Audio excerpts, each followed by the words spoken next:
Hello, audience. My name is Dawson. His name is Justin. Hello.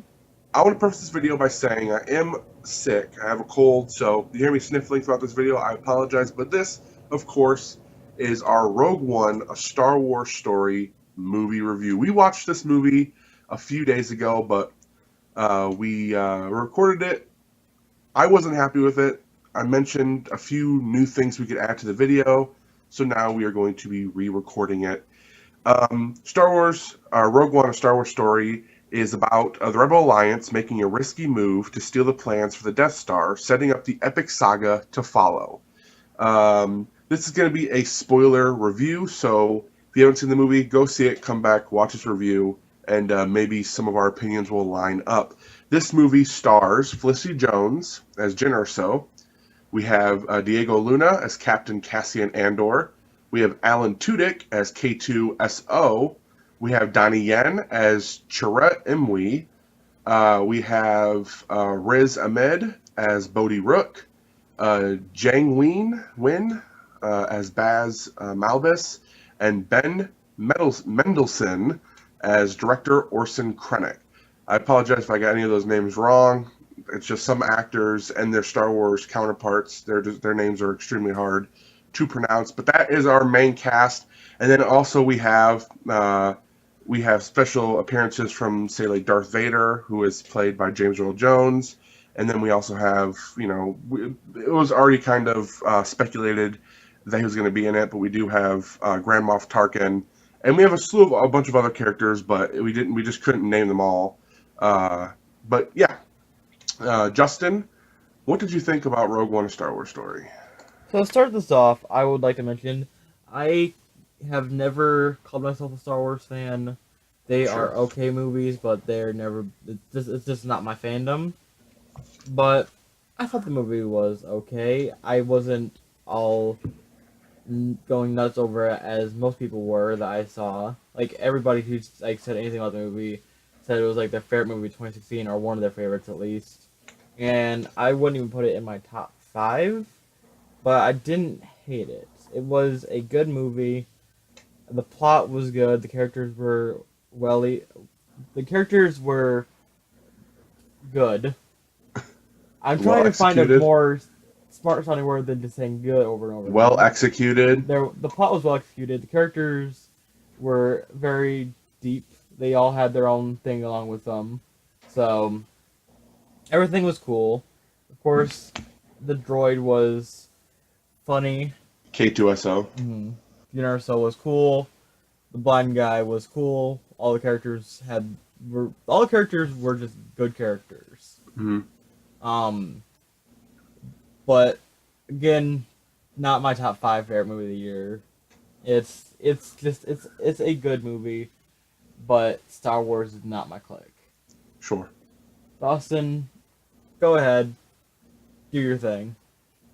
This movie I felt was very well executed, like Justin and I already said. It was it felt like a Star Wars movie, but it felt like a different Star Wars movie. This one was shot much differently than any other Star Wars movie has before. Um, it was a Star Wars story. It wasn't part of the saga. It wasn't part of the Skywalker lineage. It had nothing to do with that. This was just in A New Hope. That in the scroll text, they mentioned rebels stealing the plans for the Death Star, and they thought it would make more sense if we actually got to know these characters and we actually know why this little part within the Death Star was placed in there so that the rebels could destroy the Death Star, at least the first Death Star. Um, and I thought that it made sense. They didn't overcomplicate it. Felicity Jones in this movie, her dad, his name was Galen Erso.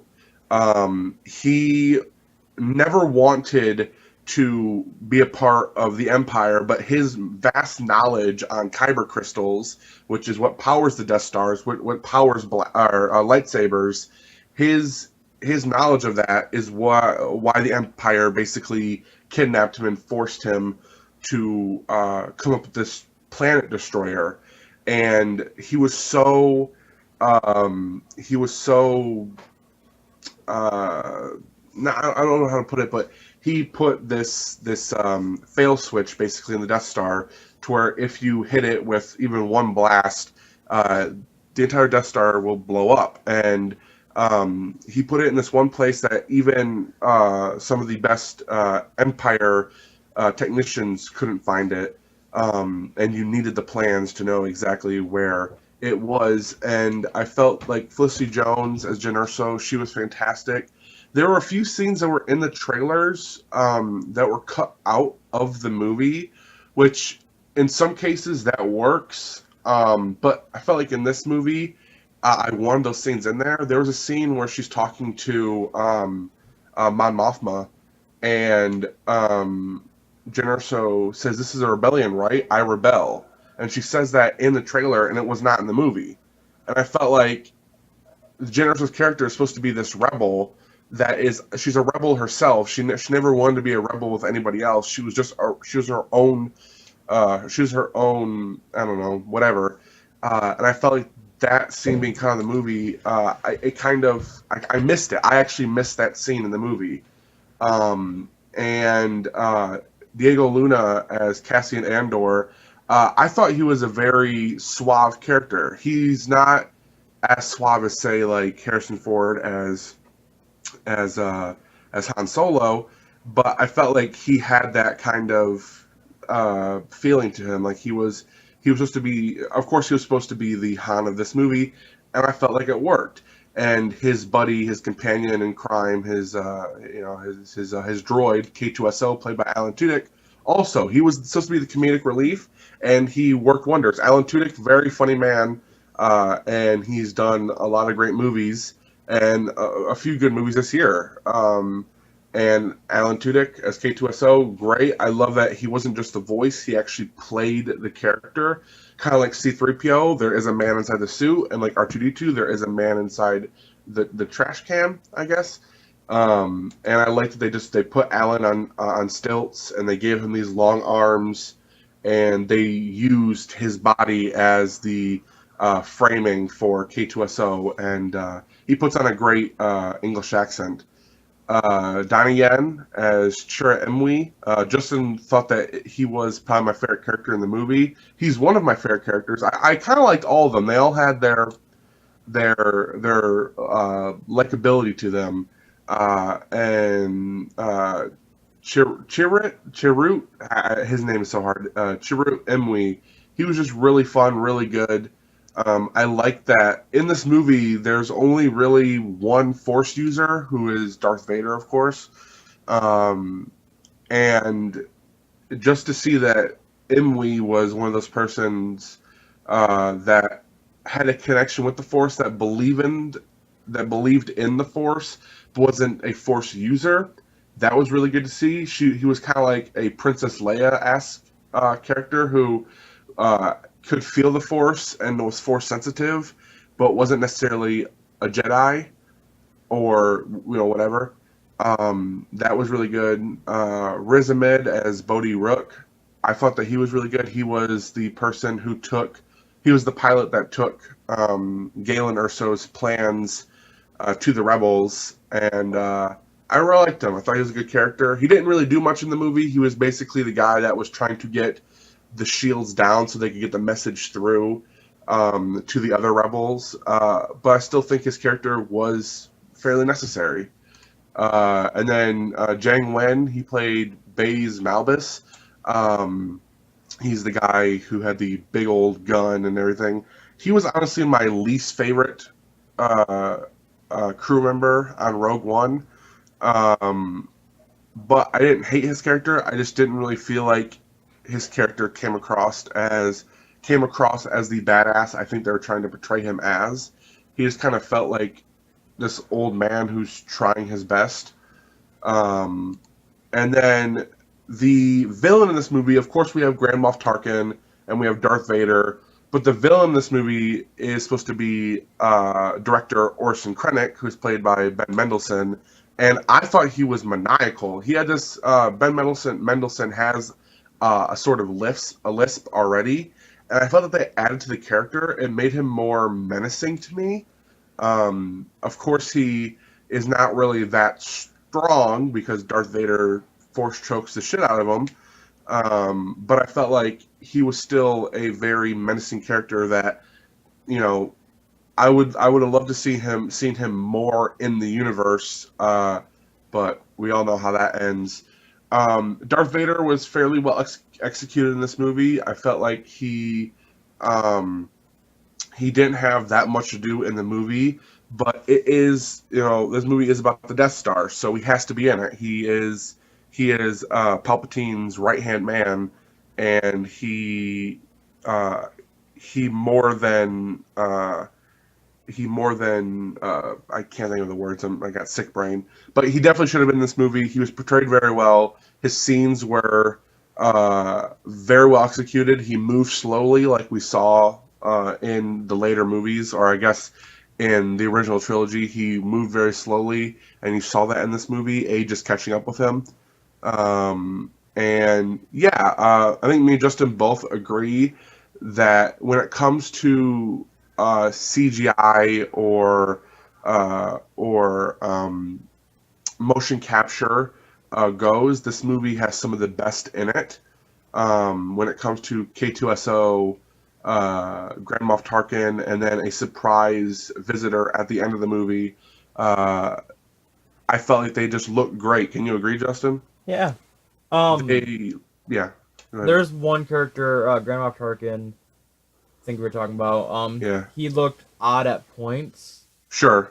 because it's so hard to digitally animate a face because there's just so much motion that happens. Yeah. Too many muscles. Yeah.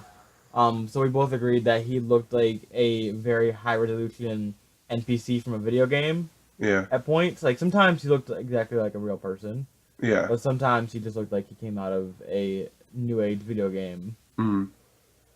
Which you didn't really take from the movie. There were some parts uh, in Force Awakens with like Maz Kanata and what's the giant guy's name that everybody doesn't like?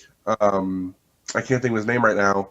But he was the guy who was teaching Kylo Ren the ways of the new dark side, I guess. I can't remember his name right now.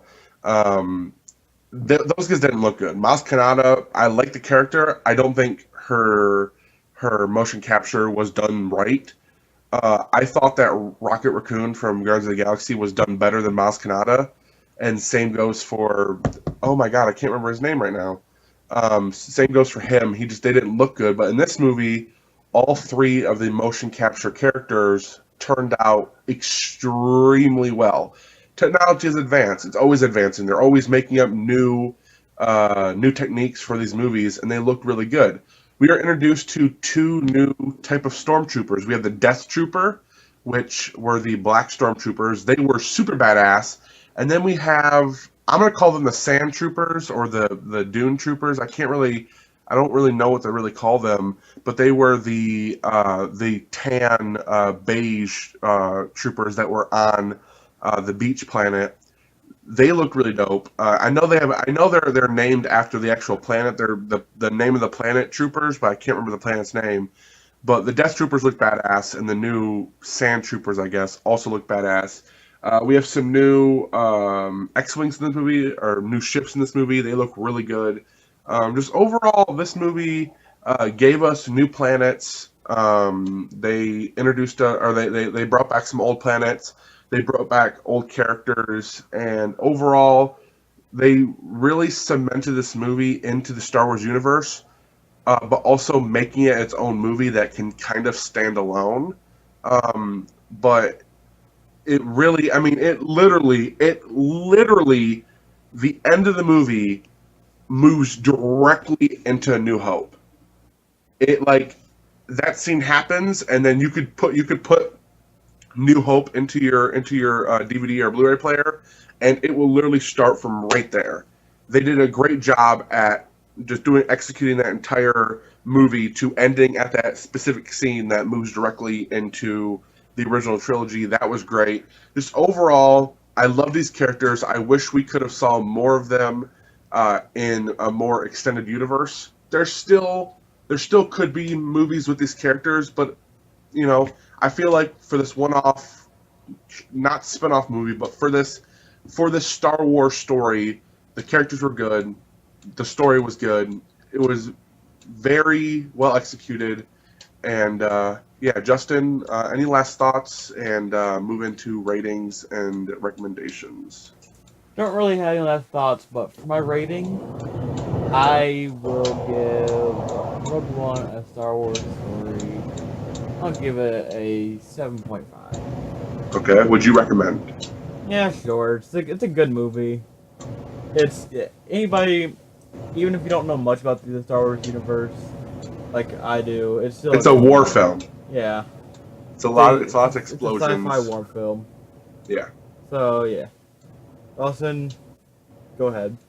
I will be giving Rogue One, a Star Wars story, a 9. And I would recommend this movie to not to all general audiences, but I would recommend this to anybody who just wants to see a good action film, good war film, or if you just want to see a good Star Wars film. It's Star Wars. Go see the damn movie. Everybody in the world already has, but if you haven't, if you're one of those souls that has not been touched by this film, go watch it. Have some fun. Justin, take us out. Look, thank y'all for watching. Join us soon for our new show. New year, new show. That's just how things go. And yeah, we'll see y'all then. Bye.